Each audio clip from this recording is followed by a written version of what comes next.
اس دین کی بلندی کے لیے اللہ کے نبی نے ہاتھ اٹھائے، اے میرے اللہ عمر بن خطاب کا تجھ سے سوال کرتا ہوں، اللہم اعز الاسلام بعہد العمرین، میرے مولا یہ دو عمر ہیں، ایک عمر بن ہشام ہے جو ابو جہل کہلاتا ہے، ایک عمر بن خطاب ہے، میرے مولا ان دو میں سے ایک دے دے۔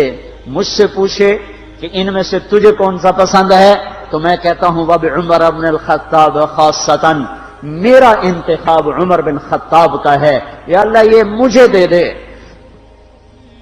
بدھ کو ابو بکر رضی اللہ تعالیٰ عنہ کو مار پڑی حرم میں، اتنا مارا کہ ان کا چہرہ ناک سب برابر ہو گئے، آنکھیں چھپ گئیں گوشت میں سوج کر، سر کے بال اتر گئے۔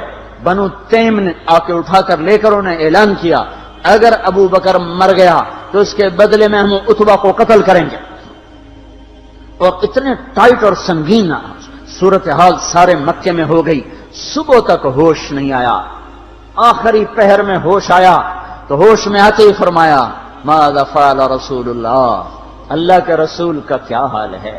تو خاندان والے ناراض ہو گئے، جس کی خاطر تو اتنا خوار ہوا پھر اسی کا نام لیتا ہے، ہم جا رہے ہیں۔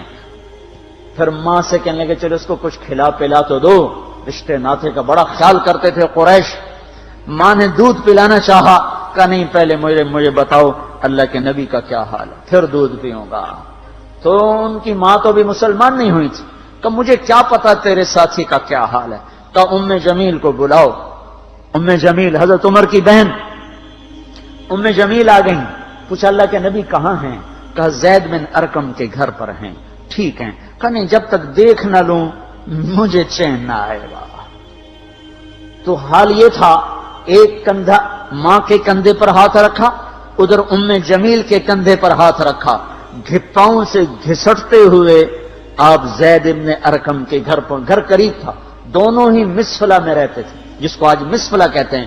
مکہ ٹاور جو لوگوں نے دیکھا ہے، مکہ ٹاور کے پیچھے ہی ابو بکر کا گھر تھا، اسی طرف میں تھوڑا سا آگے زید بن ارقم کا گھر تھا۔ تو گھسٹتے ہوئے پاؤں کے ساتھ جب وہاں پہنچے، آپ کی جب نظر پڑی اللہ کے نبی کی تو گلے لگ کر آپ اتنا روئے کہ آپ کی ہچکیاں بند تھیں، پھوٹ پھوٹ کے روئے۔ موقع غنیمت جانا کہ یا رسول اللہ یہ میری ماں ابھی تک ایمان لئی، اس کے ایمان کی دعا فرما دیں۔ آپ کے ہاتھ اٹھنے تھے کہ ابوبکر کی ماں کا سینہ ایمان سے روشن ہو گیا۔ یہاں پھر آپ نے بے بس ہو کر کہا اے میرے رب ایک عمر مجھے دے دے، یا عمر بن خطاب دے دے، یا عمر بن ہشام دے دے، اور میں عمر بن خطاب مانگتا ہوں۔ یہ جمعرات کو رات کا واقعہ، بدھ جمعرات کی درمیانی رات کو دعا مانگی گئی ہے۔ ادھر صبح مشورہ ہو رہا ہے کہ محمد کا صلی اللہ علیہ وسلم کا کام بہت تیز ہو گیا ہے، اس کا کیا کیا جائے؟ مختلف رائے، عمر کی رائے آ رہی اسے قتل کر دیا جائے، عمر کی رائے آ رہی ہے قتل کر دیا جائے۔ اوپر کیا فیصلے ہو چکے ہیں، نیچے کیا نظام چل رہے ہیں، بھئی کون قتل کرے؟ کہ میں خود قتل کروں گا، میں خود قتل کروں گا۔ سارے قریش کہنے لگے بے شک تو ہی اس قابل ہے کہ تو اس کو قتل کر سکے، اور کسی میں یہ ہمت نہیں ہے۔ بنو ہاشم سے، بنو مطلب سے کون ٹکر لے گا؟ ننگی تلوار لے کر جا رہے ہیں، یہ نہیں پتا خود قتل ہونے کے سامان پیدا ہو چکے ہیں۔ راستے میں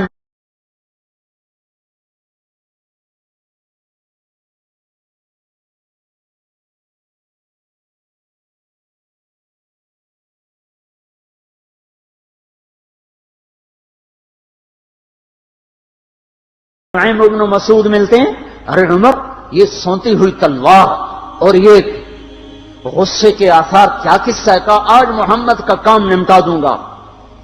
کہنے لگے پہلے گھر کی خبر تو لے، کیوں؟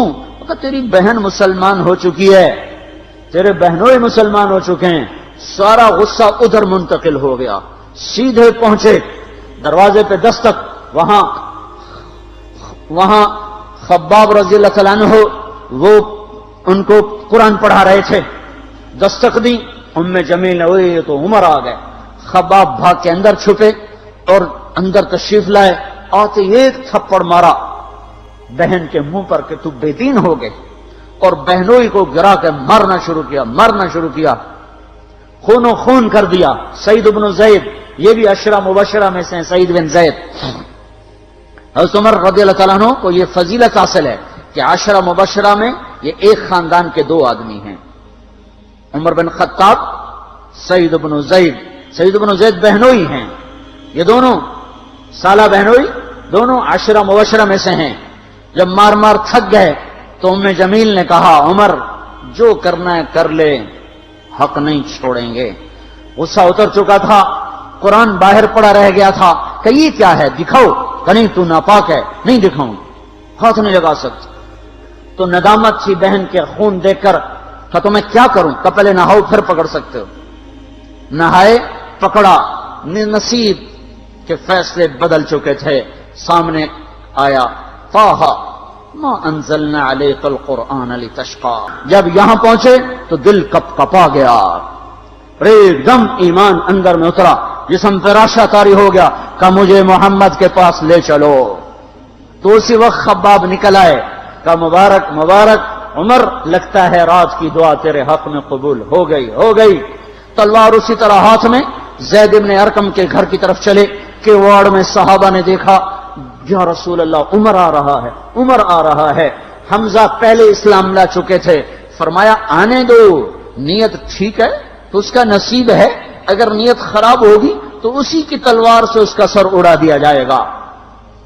اندر آئے, دروازے پر دستک دی, اندر آئے تو آپ نے دیکھا اور ایسے دامن پکڑ کے جھٹکا دیا, اما آن لک ان تشہد ان لا الہ الا اللہ.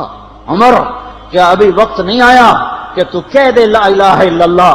ان کا ہاں وقت آ گیا, میں کہتا ہوں لا الہ الا اللہ محمد الرسول اللہ. یہ کہنا تھا کہ خوشی کی لہر دوڑی, صحابہ نے تکبیر کہی. اسی وقت جبریل اترے, عرض کی یا رسول اللہ آپ کو عمر کے اسلام پہ خوشی ہو رہی ہے؟ فرمایا ہاں ہو رہی ہے. کہ سارے آسمان